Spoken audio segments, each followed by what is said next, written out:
Chapter 3, Section 2. Gravity. What is gravity? There's a lot about you that's attractive. At this moment, you're exerting an attractive force on everything around you. Your desk, your classmates, even the planet Jupiter millions of kilometers away. It's the attractive force of gravity. Anything that has mass is attracted by the force of gravity. Gravity is an attractive force between any two objects that depends on the masses of the objects and the distance between them. This force increases as the mass of either object increases or as the object moves closer, as shown in Figure 11. And yes, that girl or boy you're sitting next to, you're attracted to them. You can't feel any gravitational attraction between you and this book because the force is weak.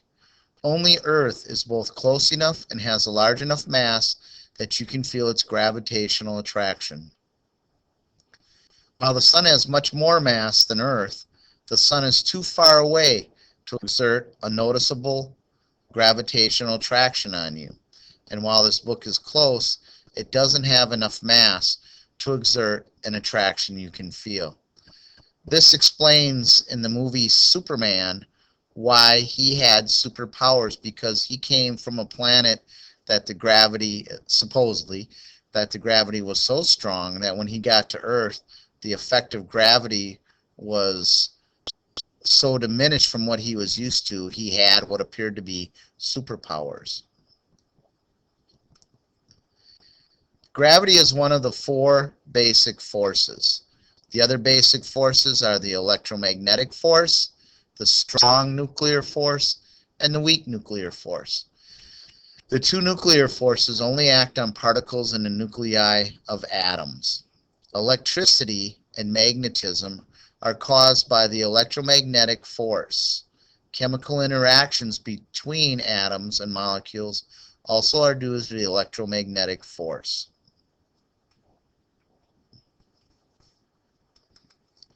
For thousands of years, people everywhere have observed the stars and the planets in the night sky. Gradually, data were collected on the motions of the planets by a number of observers. Isaac Newton used some of these data to formulate the law of universal gravitation, which he published in 1687. This law can be written as the following equation. Gravitational force equals a constant g, which we'll get into in a little bit, times mass of one object times the mass of a second object divided by the distance squared. What that looks like with letters, F equals G times M1 times M2 divided by distance squared. In this equation, G is a constant called the universal gravitational constant, and D is the distance between the two masses, M1 and M2.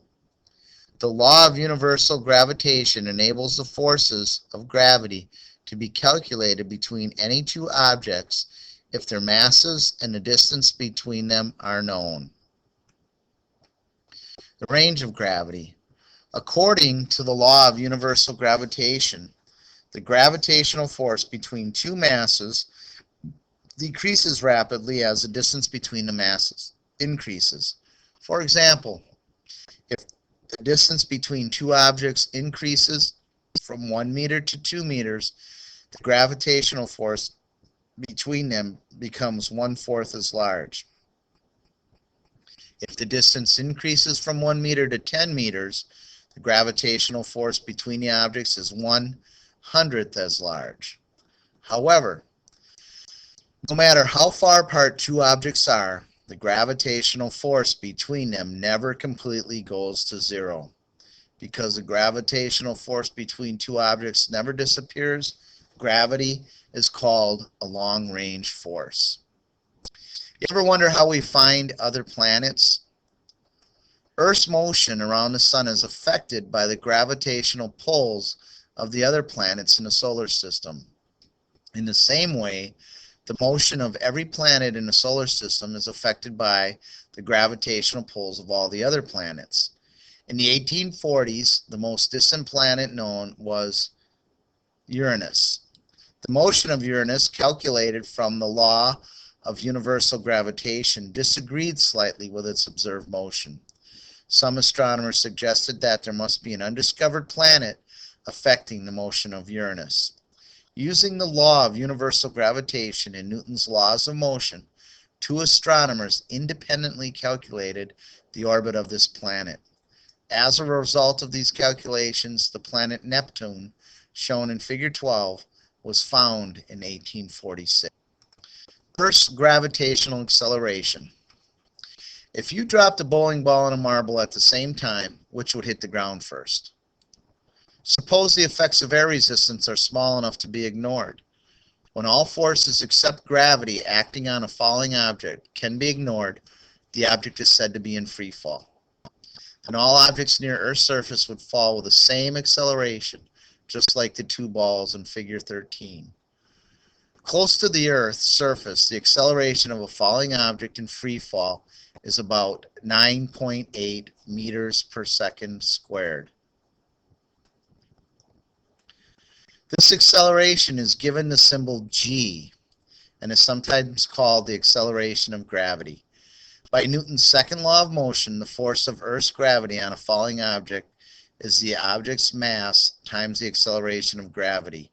This can be expressed by the equation: the force of gravity equals mass times acceleration of gravity, or F equals m times g, where g is the acceleration due to gravity, 9.8 meters per second squared. For example, the gravitational force on a skydiver with a mass of 60 kilograms would be, applying the formula, force equals mass times g, m times g, 60 kilograms times 9.8 meters per second squared equals 588 newtons. Some of you may be wondering, well, where did that newton come from? Again, a newton is a kilogram meter per second squared. Weight. Even if you're not falling, the force of Earth's gravity still is pulling you downward. If you're standing on a floor, the net force on you is 0. The force of Earth's gravity pulls you downward, but the floor exerts an upward force on you that balances gravity's downward pull. We'll get into that in Newton's third law. Whether you're standing, jumping, or falling, Earth exerts a gravitational force on you. The gravitational force exerted on an object is called the object's weight.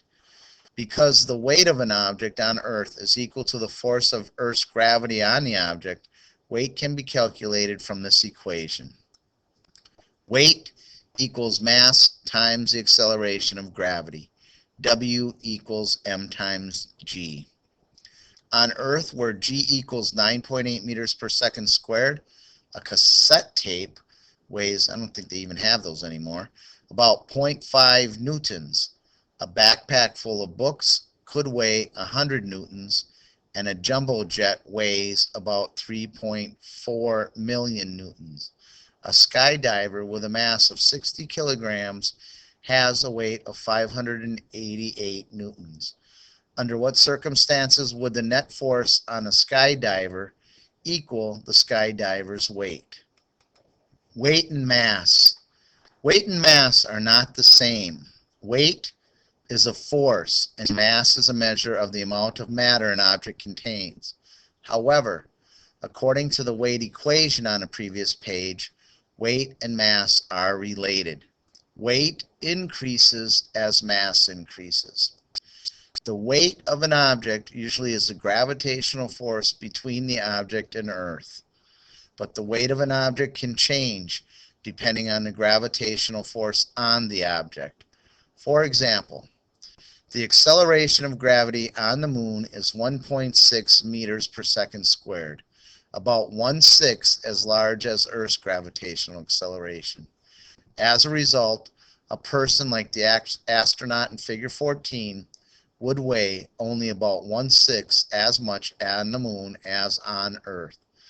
Table 1 shows how various weights on Earth would be different on the moon and some of the planets. Reading check question. How are weight and mass related?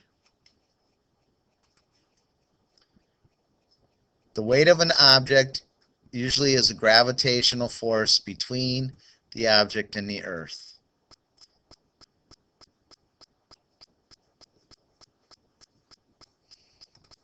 Weightlessness and free fall. You've probably seen pictures of astronauts and equipment floating inside the space shuttle.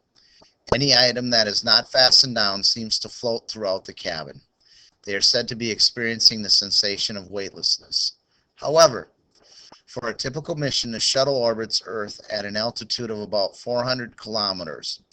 According to the law of universal gravitation, at a 400 kilometer altitude, the force of Earth's gravity is about 90% as strong as it is at Earth's surface. So an astronaut with a mass of 80 kilograms still would weigh about 700 newtons in orbit, compared with a weight of about 780 newtons at Earth's surface. And here's table 1 that compares the weights on Earth compared to weights on other bodies. And again, I don't expect you to memorize this, but become familiar with, especially the weight on Earth compared to the weight on the moon. Floating in space. So what does it mean to say that something is weightless in orbit? Think about how you measure your weight. When you stand on a scale, as in figure 15a, you are at rest and the net force on you is 0. The scale supports you and balances your weight by exerting an upward force. The dial on a scale shows the upward force exerted by the scale, which is your weight.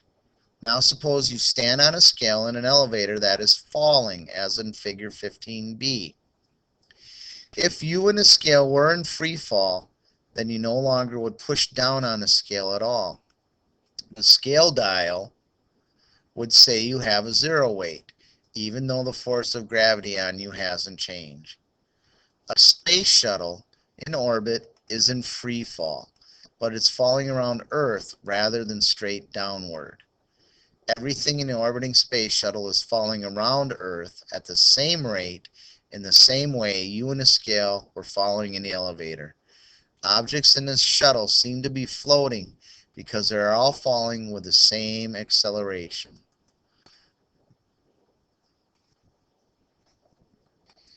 Projectile motion.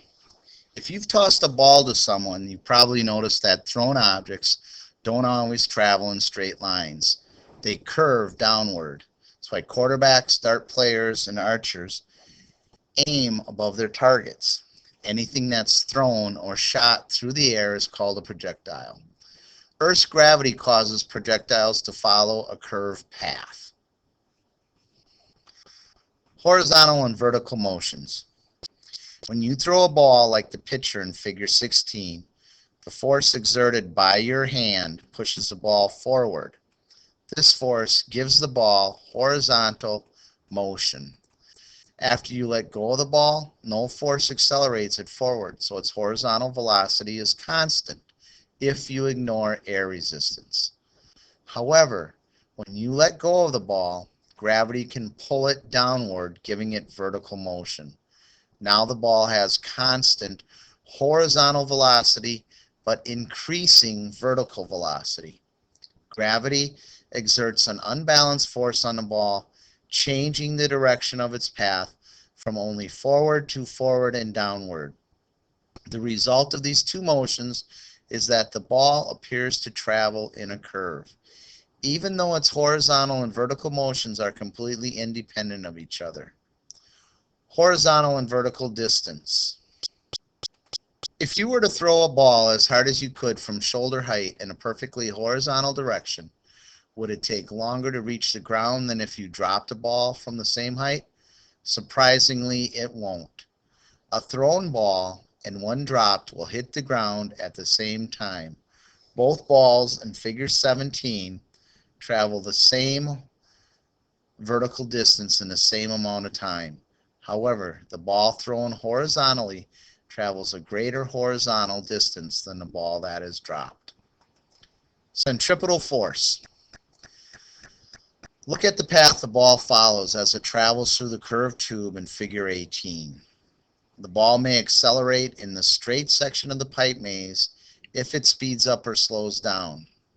However, when the ball enters a curve, even if its speed does not change, it is accelerating because its direction is changing. When the ball goes around a curve, the change in direction of the velocity is toward the center of the curve. Acceleration toward the center of a curve or circular path is called centripetal acceleration. According to the second law of motion, when the ball has centripetal acceleration, the direction of the net force on the ball also must be toward the center of the curved path. The net force exerted toward the center of a curved path is called a centripetal force. For the ball moving through the tube, the centripetal force is a force exerted by the walls of the tube on the ball. Centripetal force and traction. When a car rounds a curve on a highway, a centripetal force must be acting on the car to keep it moving in a curved path. The centripetal force is a frictional force or the traction between the tires and the road surface. If the road is slippery and the frictional force is small, the centripetal force might not be large enough to keep the car moving around the curve. Then the car will slide in a straight line. Anything that moves in a circle, such as the people on the amusement park ride in figure 19, is doing so because the centripetal force is accelerating it toward the center. Gravity can be a centripetal force. Imagine whirling in an object tied to a string above your head. The string exerts a centripetal force on the object that keeps it moving in a circular path. In the same way, Earth's gravity exerts a centripetal force on the moon that keeps it moving in a nearly circular orbit as shown in figure 20. Summary of section 2. Gravity. According to the law of universal gravitation, the gravitational force between two objects depends on the masses of the objects and the distance between them. An example of this, right now, I'm probably attracted more to the person sitting next to you if I'm standing next to them than you are because I have more mass. The acceleration due to gravity near Earth's surface has the value 9.8 meters per second squared, and that's a unit that you just have to remember. Near Earth's surface, the gravitational force on an object with mass m is given by the equation F equals m times g. Again, that g is that universal constant 9.8 meters per second squared. In a science classroom, there is a difference between mass and weight. If I ask what the weight of something is in here, especially in this chapter, I'm looking for a force.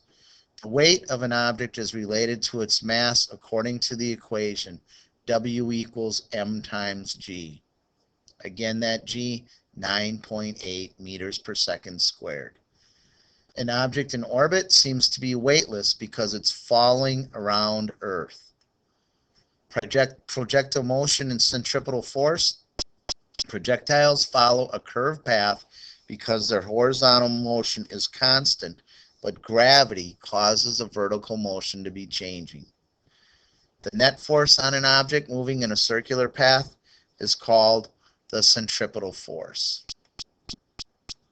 This will conclude the read of section 2, and at this time take out a piece of paper and work on the 8 self-check questions.